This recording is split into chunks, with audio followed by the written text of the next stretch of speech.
Welcome to Dr. Karen Speaks Leadership, the show for you, the successful, savvy senior business leader.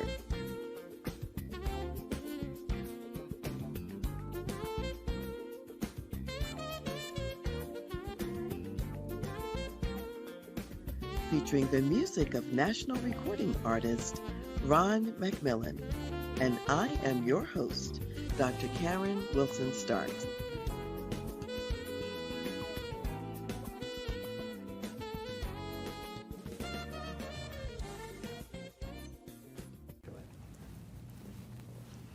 Hi, I'm Dr. Karen Wilson Starks, welcoming you to our inaugural show focused on executive leadership. And you are in the right place if you are a successful, savvy, senior corporate leader. Now, when I say senior, I'm really not referring to age.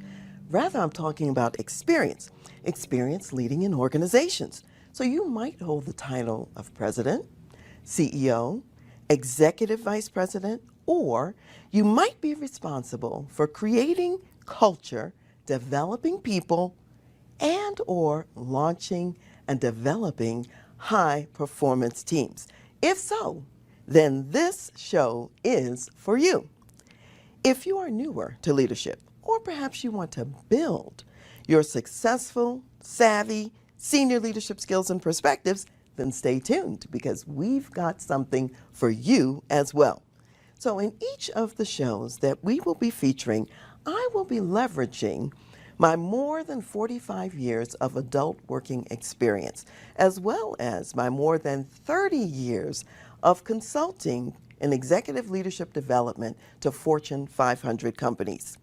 So I want to provide you with some practical tips, insights, and ideas that you can implement in your business today. So that's what we're all about.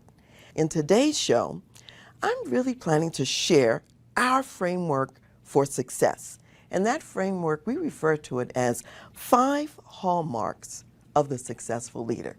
And you might be wondering, well, what are those 5 hallmarks? Those 5 hallmarks are, number 1, lead yourself first. Develop you. Number 2, develop other successful leaders. And then number 3, create a succession process. And 4, launch and develop high performance teams. Number 5, create a success culture. So let's start with the first one.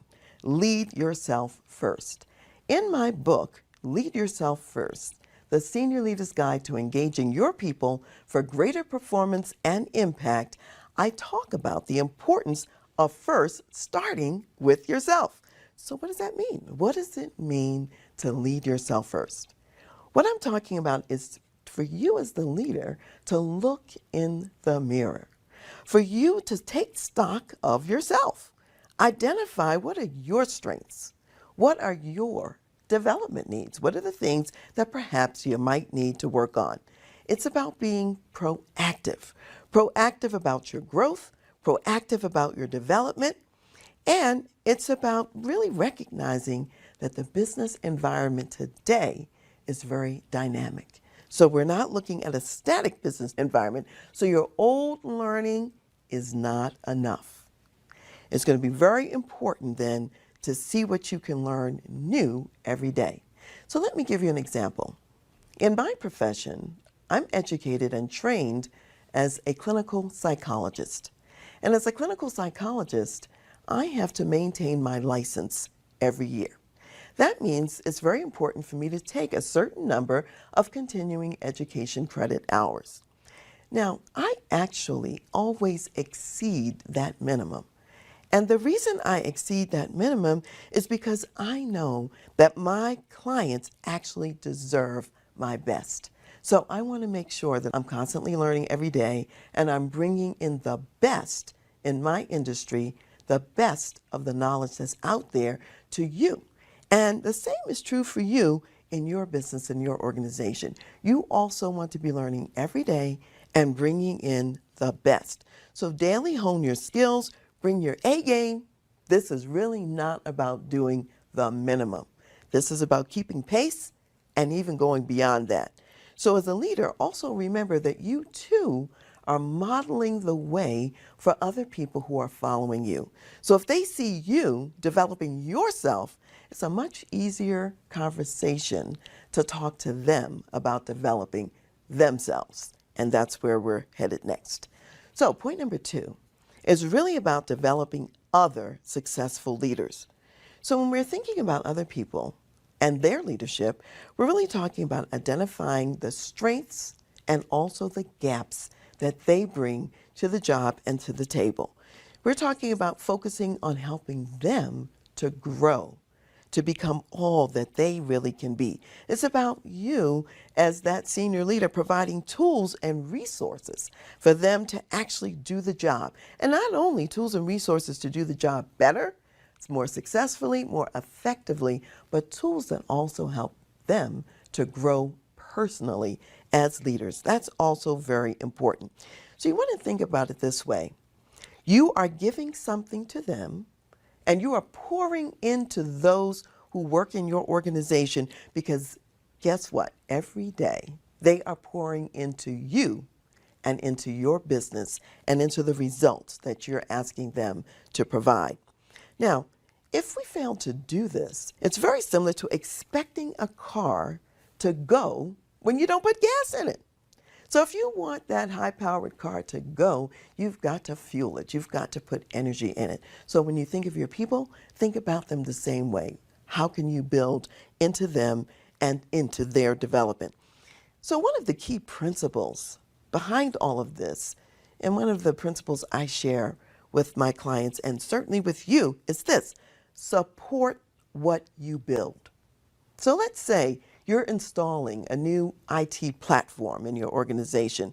This system is going to require new learning, and it's going to require some new training on the part of your workforce. So as you're building it and as you're purchasing it, think on the front end about what's going to be important as far as what that training looks like. And it's going to be different kind of training for different people. So there are some people who can read those manuals on IT and be very comfortable with that. There are others who are going to want to have more of an apprenticeship system, somebody sitting right there with them. Somebody else is going to watch a video, and that's going to be what they prefer. And from someone like me, I want the 1-800 number that I can call in the middle of the night when I'm having problems. So the point is, support what you build in multiple ways, multiple platforms, multiple formats. We also know that a big way that people develop and grow on the job is through the challenging assignments that you give them. The Center for Creative Leadership actually does a lot of research where that research shows that people learn the most. They learn the most from the challenging jobs that they actually do in the workplace. So think about that. You may be having some individuals who are moving from an individual contributor role. Maybe they're scientists, and perhaps now you're asking them to be a leader of people. Well, you know, those are very different skill sets. And so in supporting that person to make the transition, you're going to also want to not only provide them the technical support for their scientific role, but also the support that helps them to develop their leadership skills as well. So that's what we're talking about. So one of the things you want to keep in mind is, what would it really feel like if you're on the job and you're trying to do the best that you can every day, and it feels as though you're being thrown in to the deep end of the swimming pool when you don't know how to swim at all? That's very challenging. Now, on the other hand, let's say you do know how to swim and you're swimming in 5 feet. So to be thrown into the deep end, that's not as frightening because you do have the foundational, the basic swimming skills. And so that's what we're talking about. We're talking about assessing your people. Where are they? And figuring out what is the next best step for that person. What is the next best step for them? And it may not be being thrown into the deep end of the swimming pool. All right, so that's a little bit about, too, developing other successful leaders. So let's move on to point 3. Point 3 is about creating a succession process. So think today about what your organization is actually going to need tomorrow. How are you going to grow today's leaders to be ready for that future?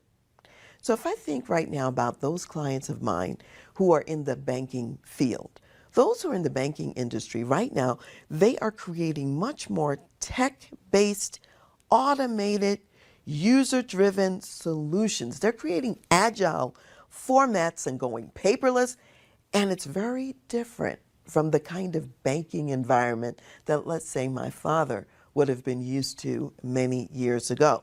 So as they're ramping up into this new world that's much more client driven and much more independent on the part of clients and paperless and 24-hour and so many other aspects, that requires different skills from those who are working in the banking industry. So they're very quickly dialing that in and thinking about how can we even recruit in the future the kind of person who really is going to want to work in this environment and has the skills to be successful in this environment. You also want to think about sometimes as you're looking at the future, the people you have today are not the ones who are going to be able to go with you into the future. Now, I'm really all for developing everyone to the level that they can possibly get to, the maximum of what they can get to. Yet at the same time, sometimes your business focus is going to shift, it's going to change, and it's going to require you to recruit a very different kind of person. So let me give you an example. I did have a client at one time who was a large nonprofit foundation. And the way that foundation was structured, they hired program officers who had a real passion for the work of the foundation. And because they had that passion, they were not only grant makers, but they were also operators. They operated programs that the foundation supported. Now, the foundation changed its emphasis and decided to move from operating to actually doing solely grant making, so that the operators were not the program officers, but people in the community. When they made that shift, they discovered then that some of their current employees really didn't want to just be doing the administrative function of grant making. They missed being the operators and developing and delivering the programs. So some of those actually left, went back in the community, and started running programs. And the foundation also had to begin to recruit people who like the more traditional just grant making of a foundation. So you will have those instances where you need a different kind of person on board and on the team. A third case in terms of planning for succession and planning for the future is something that happens very often in a family business. And family businesses can be large or small, and I have a number of clients who come from a family business background and direction. And one of the things they have to think about is, how are we going to pass the leadership baton? And that becomes particularly crucial if passing that leadership baton means outside the family to more professional management. When that's the case, the family's got to figure out how they're going to exit. Who are they going to bring in to ramp up with the skills that are necessary for running the business? And they have to bring in people who they trust and who are trustworthy. And they usually can't exit just suddenly all at once, but they have to also maintain a presence because the family is usually still going to be involved in some way in that family business. So these are just a different angle on what succession might look like in a case like that. So the bottom line is that when you are building this bench strength in today's organization, it's really about creating an environment where you can float as many boats as possible in the organization. So you want to be thinking about maybe one person and think about a myriad of possible jobs that that person could be prepared for, possibly move into in the future. You also might want to think about, for any single job, multiple people who possibly could do that job. And you might say, well, why do we have to do that? In the past, very often, one person was earmarked for one particular job opportunity in the future. What we find in today's climate, there is a lot of movement. People don't stay in the same company for 30 years as often as they did in the past. So you're going to have some people who are going to grow, they're going to develop with you, they're going to get great skills, and they may move on to another opportunity. And that's great because you want to be known as that kind of an organization that grows people in that way and that prepares them for the future and additional opportunity. But that also means you need a broader bench strength where you've got more than one person who you can consider for the key roles in your organization. You also want to think about the fact that maybe tomorrow you will need some roles that you haven't even thought about today.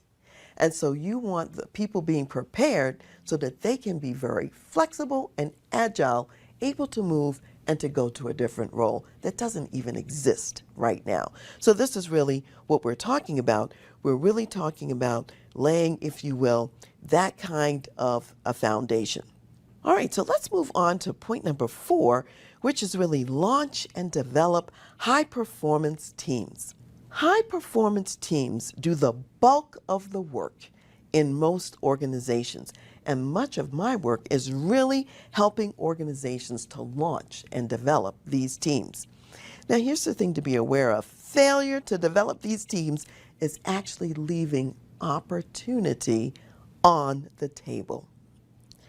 So, as an active duty Army officer back in my past life, and also as a psychologist at the same time, I saw, as a member of the Army, I saw a lot of teams. Some of those teams are high performance, and others were less so. And we're going to talk a little bit more in future shows, future episodes about high performance teams. So you'll hear more about that later. But for now, I'm just laying the foundation that this is a key ingredient for the successful leader and organization, and that is launching and developing high-performance teams. So now let's talk a little bit about point number 5, which is create a success culture. Creating a success culture means, number 1, you've got the right people, and you're properly developing both those individuals and those teams in the organizations so that you are then creating a learning culture. Now, there's a lot we could say about a learning culture, but I want to just mention a couple of points right now. First of all, a learning culture is feedback rich.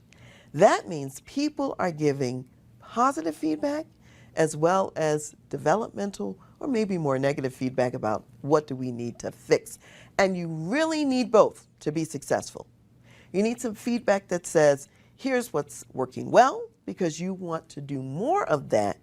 And you also need feedback about what's not working so well so that you can put some processes and some systems and some plans in place to address those things that are not working so well.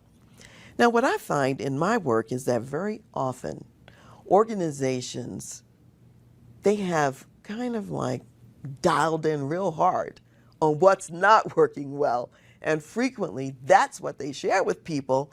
And they don't remember that it's also important to give people that positive feedback so that they know what is working well. Because here's the fact, you get more of what you emphasize. You get more of what you emphasize. So I want to give an example. The other day I was talking to a woman who was applying for a job in the transportation industry. And it happened to be a company that was hiring bus operators. And one of the things that was interesting about this training is that the training was focused on all the ways that you could mess up, all the ways you could get fired for doing the wrong thing, all the ways that somehow you could mess up so severely, you might even possibly get imprisoned. Can you imagine? Every day at work, if your training is all about every misstep and everything that you could do wrong, you could become so constricted in your behavior that in every step you're probably tripping over something. You might actually even fall when normally you wouldn't fall, because that's a very stressful and a very difficult culture. So this culture was negative, it was punitive, and unhelpful. So the woman who I was speaking with, she passed on that opportunity to join such a toxic organization and said, I don't think so.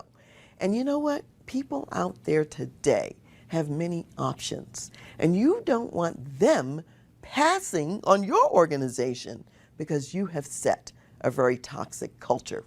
And so that's a little bit about what we are talking about.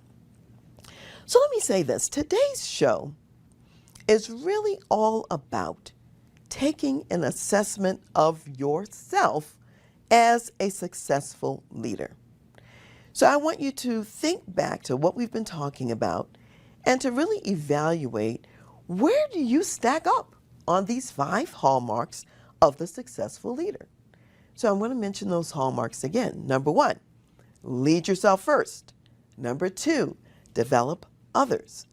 Number 3, create a succession process. In other words, think about the future and what you're going to need, have people ready to fill in for that future. And number 4, launch and develop high-performance teams. Number 5, create a success culture. So I want you to go back and I want you to grade yourself in each of these 5 areas. Are you an A student? What kind of grade would you give yourself in these 5 areas? What more can you learn to continue your journey as a successful, savvy senior leader? What more can you learn? I also want you to think about one action step from 1 or 2 of the 5 areas. And you might wonder, why am I saying just 1 or 2 and not all 5? One of the things that we know is that people develop more effectively when they're focused on 1 or 2, maybe maximally 3 things. But if you start focusing on too much, you end up not doing anything. So I'm going to encourage you to pick 1 or 2 items. And if you pick the right 1 or 2 items, those will also be levers for change, very much like the domino effect. So if you hit one domino, it's going to hit the other dominoes behind it, and you're going to have a reaction that sparks change throughout. And that's really what we're talking about. So pick maybe 1 or 2 areas. One of them I'm going to suggest be in the area of lead yourself first, because that's really crucial. You've got to always be looking at what's next for you and your own development. So I want you to think about that. What do you next need to develop to be even more effective than you are right now? So are you, for example, that person who's transitioning from that technical role, and maybe you need to develop some leadership skills? Perhaps that's it. Perhaps you are that senior leader and you have all of this vision about things and it's clear in your head, and maybe what you really need to develop is more skill on all the ways and the multiple times you have to communicate the message throughout the organization. Maybe that's the skill you might have to dial in. So I don't know what it is for you, but you think about it. Think about what is that one next step for you. Another example might be to think about the succession process in your organization, if that's relevant for you. But I'm just using this as an example to really ask the question about, where is the organization going in the future? Who will we need? And what are we doing right now to pass the leadership baton in the future? So maybe you might assess a few points like that or some other area for your organization, and it will lead you to identifying what may be your next best step in that category. So I want you to remember that this show is for you, the successful, savvy senior leader. That means, let me hear from you. I want to know what it is that you most want to explore and most want to hear about. So please send me emails with your questions, your thoughts, and your ideas about how I can serve you better and best. You can reach me at Dr. Karen, that's Dr. Dr. Karen, Karen, at transleadership.com. Now, before you go today, I'd like to leave you with a thought for the day.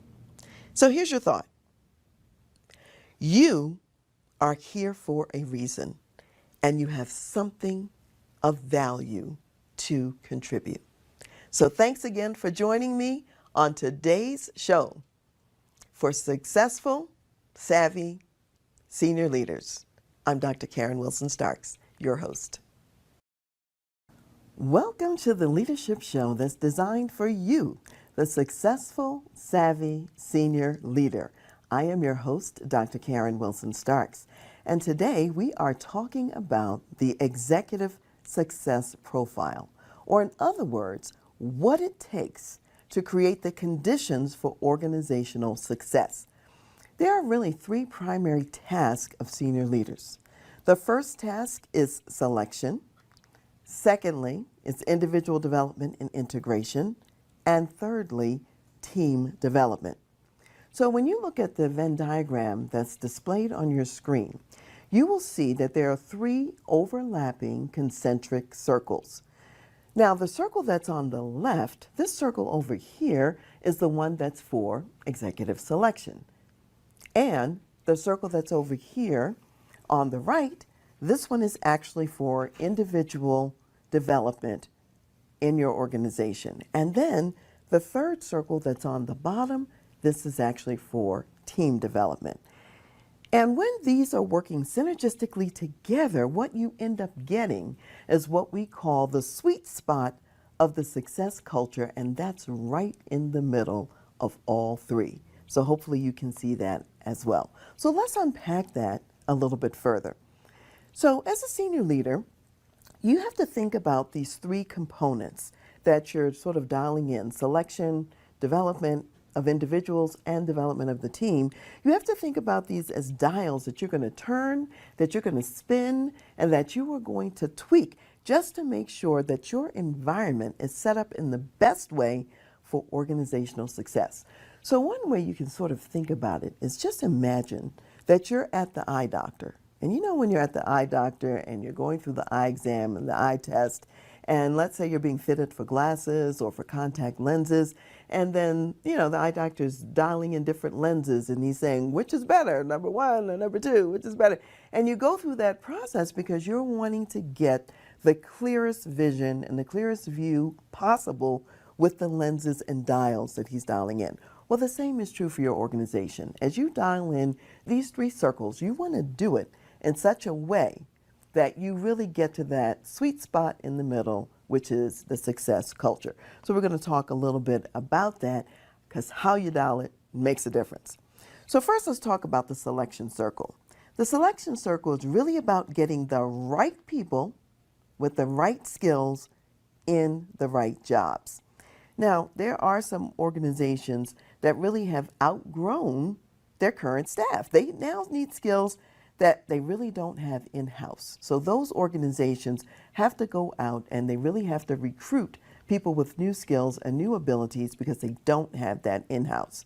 Now, in my case, I have historically and for the most part worked with very large global organizations, usually multinational big companies.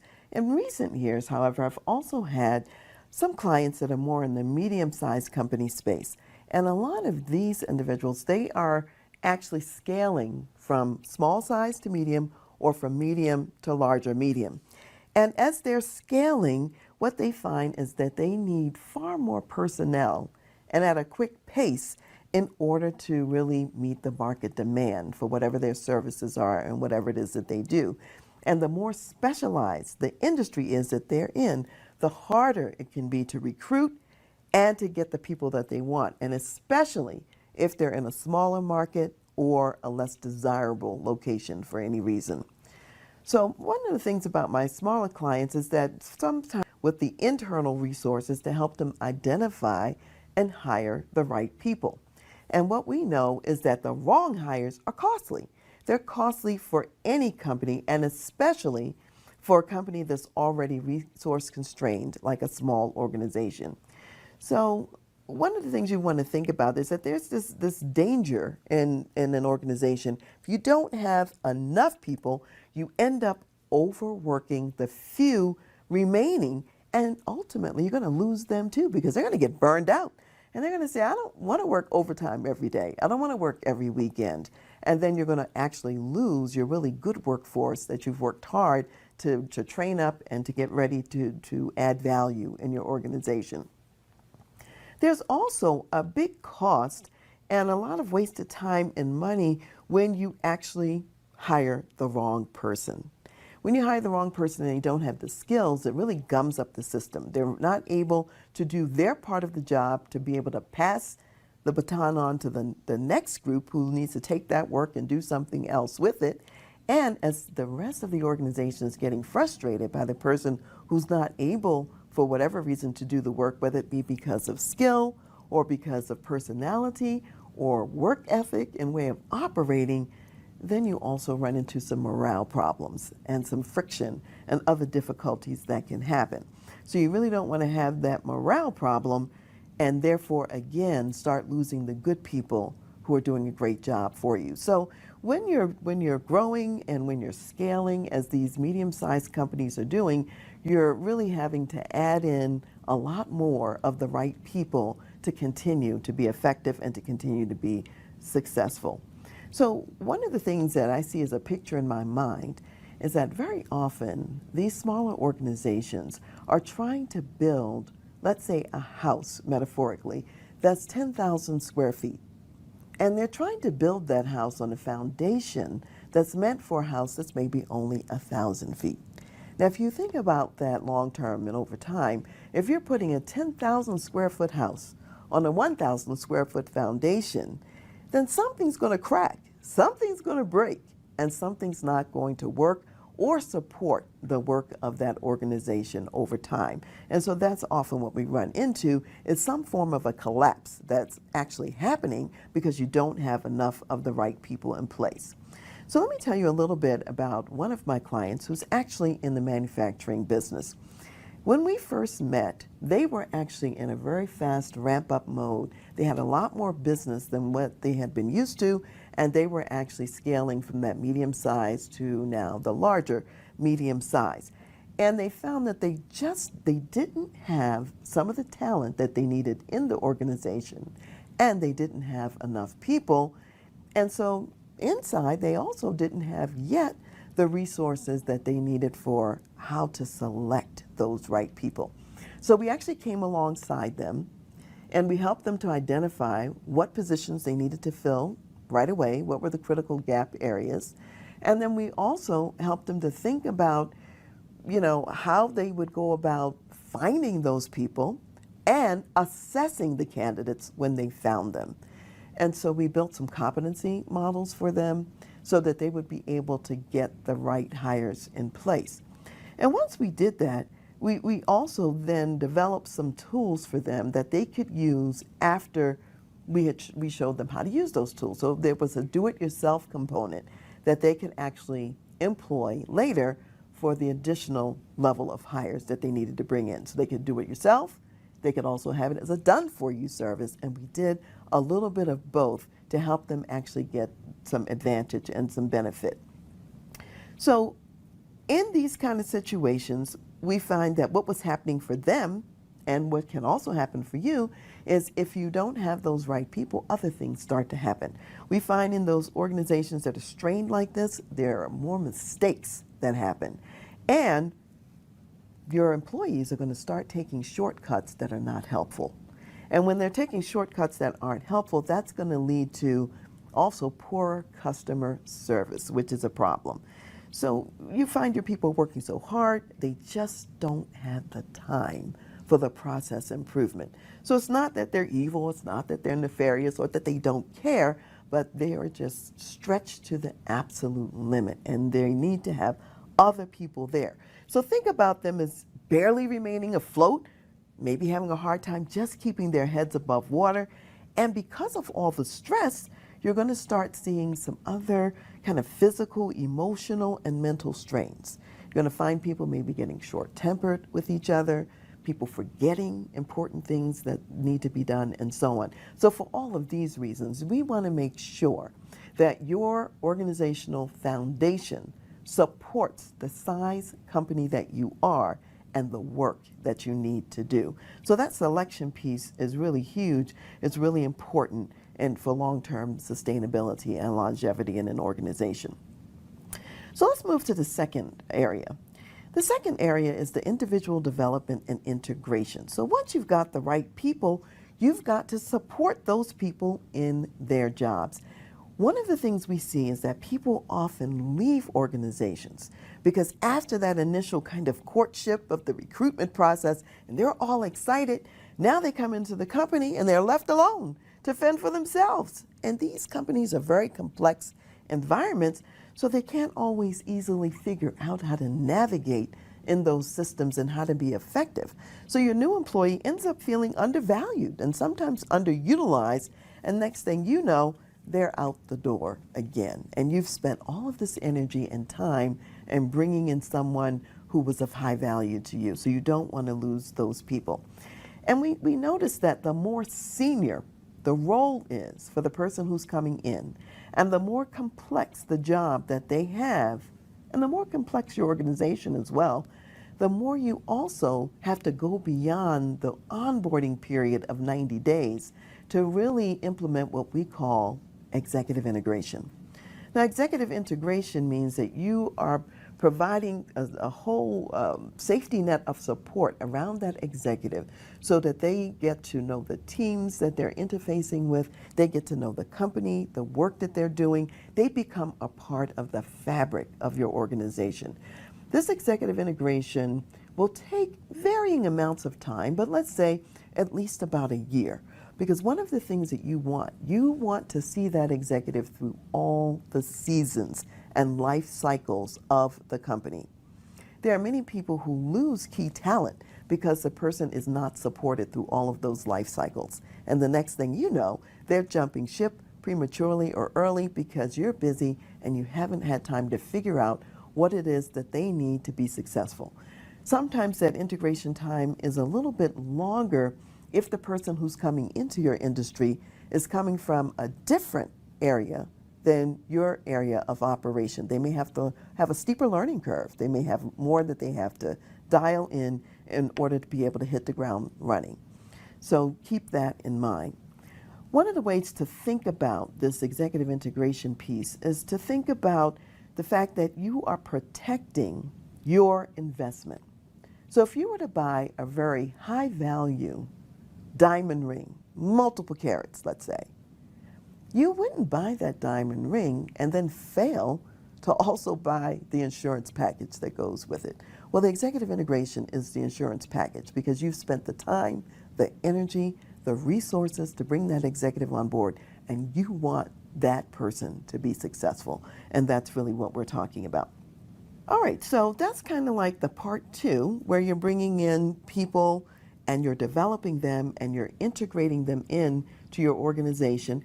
And remember, this is also the place where you're thinking about not only that person's skills for today, but also how they can continue to add value for tomorrow and the succession planning pieces as well. So where might they fit? You want to keep good people energized and challenged for the future, because if they're not challenged, they have a tendency to go away, and you probably don't want that to happen. The third part that we want to talk about is team development. Now, since high-performance teams are actually doing the bulk of the work in successful and complex organizations, then you've got to invest also in the development of that team. So we know that part of team development is in that circle one, which is selection. First, you're selecting the right individuals, and those individuals, if they're going to be members of a high-performance team, they have to perform at a level of excellence for the core skills and expertise that they're bringing to the job.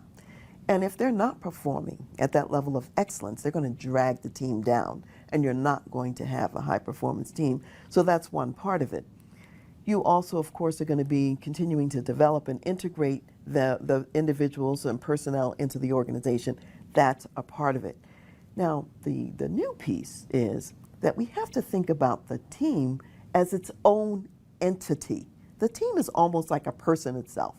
So you want that team to also have its own development for success.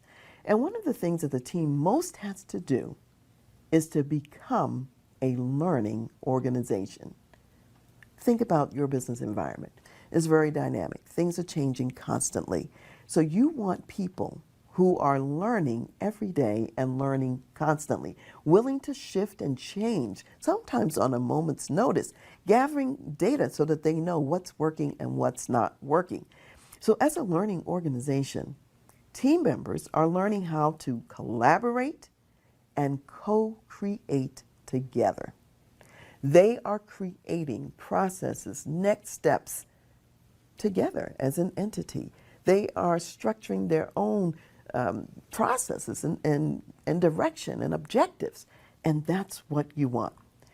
High performance teams are also attending to the relationships with one another. Because here's what we know. The real high value work gets done as a result of the relationships between the members on the high performance team. And that's why some attention to those relationships has to happen. That means ways that they communicate together, ways that they deal with conflict. There's so many pieces that they'll be talking about, including how they're going to give each other feedback, the ways that they're going to specify the measurable outcomes for the work that they're doing, how they're going to hold each other accountable, and ultimately how they'll begin to identify new opportunities for the team and also for the organization. So that's why that team development piece is so important. Now, there is a sweet spot in the middle, and that sweet spot in the middle is what we call the success culture. And in that sweet spot and in that success culture, that you are inspiring people to greater success. You're building on the strengths of your team members, and you're creating that stable platform or foundation for growth as you're building that 10,000 square foot or larger organization. So the success culture is actually an outcome rather than an input. It's actually an outcome rather than an input. And it's interesting because a lot of times people will come to me and they'll say, oh, we're having a problem with our culture and we need to get in there and fix the culture. And what I want to look at is I'm going to look at those 3 spinning dials and I'm going to see what needs to be tweaked there that is actually impacting the culture, whether it's positively or negatively. And invariably, 99.9% of the time, there's something there that needs to be dialed in or dialed out in order for the success culture to really take effect. So one of the ways we want to think about the Venn diagram, let's go back to that in a way to just take a look at it. If any piece is missing, you're probably going to be missing some important value in the organization. And that's why I go back to that Venn diagram and see what we need to dial in or dial out in an organization. So for example, just imagine that you had the selection piece in, and let's imagine that you had individual development and integration in, but you were missing team development. Okay, so you've got selection, you've got individual development and integration, but you don't have team development. We would call this leaving money on the table. Now, what that means is that you're doing some good stuff and you're doing well. You've got the right people. You're developing those people, you're integrating them into the organization. However, you are missing an opportunity because those good people, they actually are capable of doing more. They want to do more, and they want to continue to be challenged. So after a while, once they figure they've got your organization figured out, they may be looking for other challenge elsewhere. Whereas if you had the team part dialed in, those high performance teams are providing both challenge and also satisfaction every day. So it's not that anything is so horrible with having the right people and the individual development. You're just leaving money on the table in that case. Okay? Now, let's imagine that you've got individual development and you've got team development, but you don't have the right people. All right? So you're developing your people, you're integrating them into the organization, you're developing the team, but they're not the right people. Now that's pretty dangerous. If you don't have the right people, I would say this is now throwing good money after bad. And when you're throwing good money after bad, here's what happens. Your people are working too hard because it's like you have the wrong tools for the job, in essence. So they're working too hard. You're not getting a proper return on investment, and you are going to lose good people because they're going to get sick and tired of that. After a while, the ones who are effective are going to leave and find other opportunity. So if you've got development going on, individual and team, but not the right people, that's good money being thrown out after bad. Now, if we come around the circle a little bit more, suppose you've got team development in place and you've got the right people in place, but you're not developing them on an individual level and you're not integrating them into the organization very well. Well, we call this insufficient investment. Insufficient investment. All of these are kind of like some money terms, but the bottom line is it's going to take too long for them to ramp up because they're not really getting the inputs that they need from you at that individual level and at that integration level. And because it's taking too long, they may feel stressed, frustrated, and also undervalued, and some of those people may leave too. Now, the good news in this one is that at least in team development, they are learning some skills and they are actually working together, so there is some development going on. But again, we don't want the people to feel as though they're being thrown into the deep end of the pool and they don't have the basic swimming skills. So that's what I mean by looking at dials in all three of these circles and what you need to really focus in on to turn one way or the other. Now, you might be wondering how all of this might relate to maybe a couple of other pieces of the business that are important to talk about, and I want to add this in.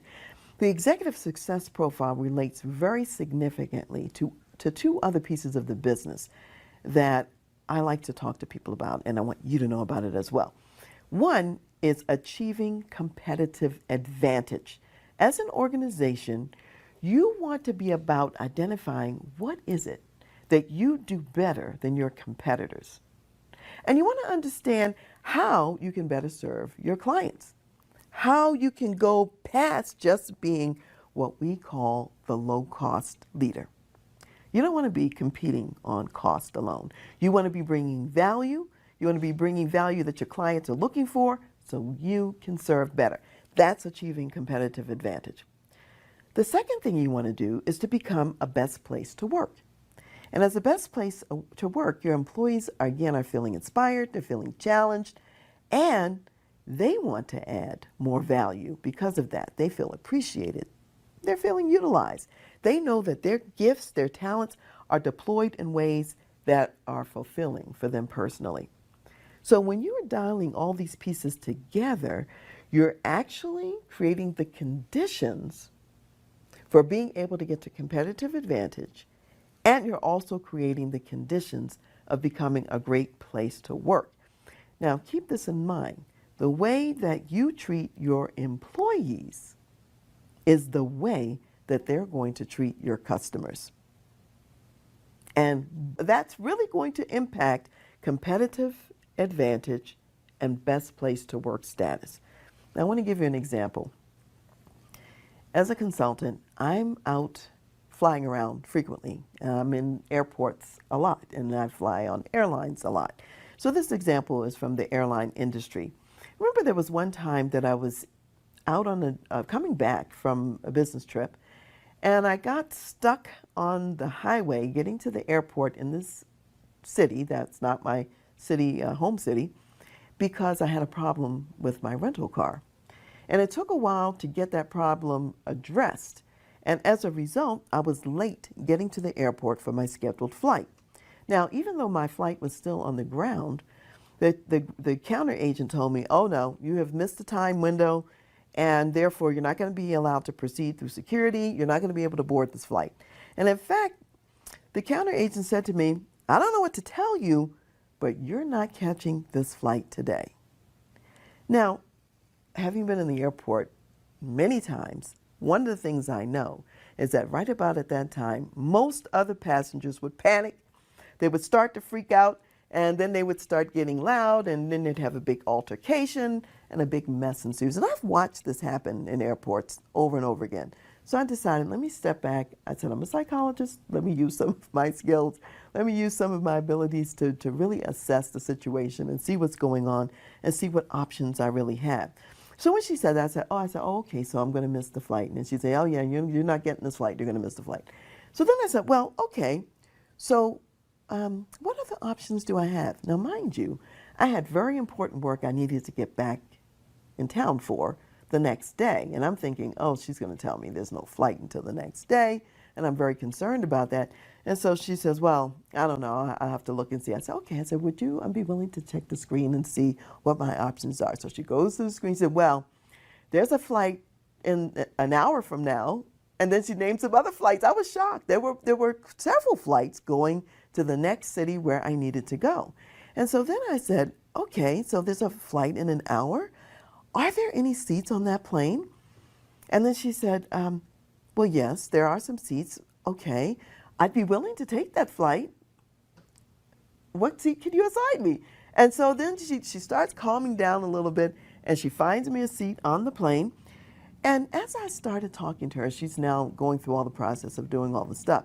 What I learned is that here was a person who had been displaced from her hometown and city that she loved and wanted to be in. And when the airline had gone through a major upheaval, she had been transferred to this non-preferred city where she lived now, and she had to lift heavy suitcases at an advanced age when by this time she really thought that she would be retired. So she was very bitter about this, and she was very angry about that, and that really impacted how she was dealing with customers and clients such as me. Now, in my case, as I sort of heard more about her story, I was able to share some compassion. I was able to, express some empathy, and she actually calmed down. And the next thing you know, I was on my flight heading back home as opposed to being carted away by the TSA agents. And so what I'm saying is that, again, how you treat your people really does spill out into terms of how they treat your customers, and that's a very important thing to keep in mind. The bottom line is, through all of these processes that we're talking about, you want to see more leaders empowered for dynamic organizational results. That's what you want, more leaders empowered for dynamic organizational results. So today, we've been talking about the 3 circles of selection, getting the right people. Number 2, individual development and integration. And number 3, team development, and how these lead to the sweet spot of the success culture. We've also been talking about how this whole process relates to creating competitive advantage and being a best place to work. So for your self-assessment, here are some questions for you. Where is your organization on these executive success circles? Where are you? Which one of these 3 most needs to be dialed in for better results for you and your organization? And number 3, what's the impact on your success culture of having the dials less than ideal, if that's what you find out? Because there is a cost that comes with having those dials less than ideal. So, again, I want you to remember that this show is for you, the Successful Savvy Senior Leader. So please write to me and let me know what you want to hear about next. I can be reached at Dr. Karen, Dr. Dr. Karen, Karen, at transleadership.com. And before you go, let me share with you that TransLeadership, my company, recently we celebrated our 24th birthday. So I want you to join me for some virtual birthday cake and sparkling apple cider. Since you're at work still, sparkling apple cider, make sure that you get home safely. So please enjoy your cake and your sparkling cider while I share with you your thought for the day. So here's the thought for the day. When employees feel valued, they add value. When employees feel valued, they add value. So thanks for joining me, and I look forward to seeing you the next time.